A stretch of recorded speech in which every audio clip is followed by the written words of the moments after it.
Hier soir, la panique gagne les Marocains.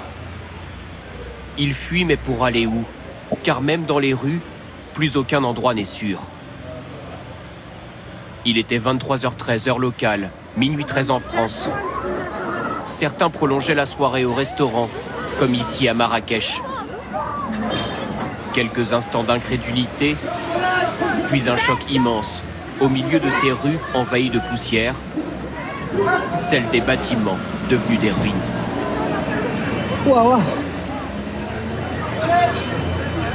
Il ne faut pas longtemps aux habitants qui s'échappent ou qui partent secourir des proches pour découvrir l'ampleur des dégâts. Les maisons effondrées, les voitures écrasées. La célèbre place Djemma El Fna, dont un minaret est en partie détruit. Le sol transformé en champ de gravats.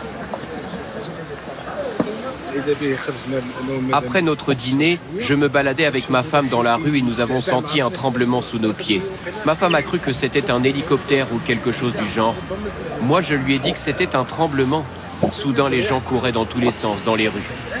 Nous avons été surpris par une vibration intense. Tout bougeait dans la maison. Ma mère m'a dit « c'est un séisme ». Et moi, je disais « mais c'est pas possible ». L'épicentre du séisme de magnitude 6,8 se situe dans la province d'Al-Aouz, une zone montagneuse et rurale constituée de petits villages.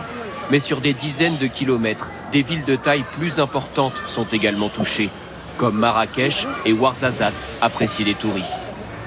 Pour les sauveteurs, l'urgence est de localiser les éventuels rescapés au milieu des décombres. Plusieurs centaines de morts ont déjà été découverts. Les autorités locales appellent les habitants à venir dès aujourd'hui donner leur sang, car les arrivées de blessés sont incessantes.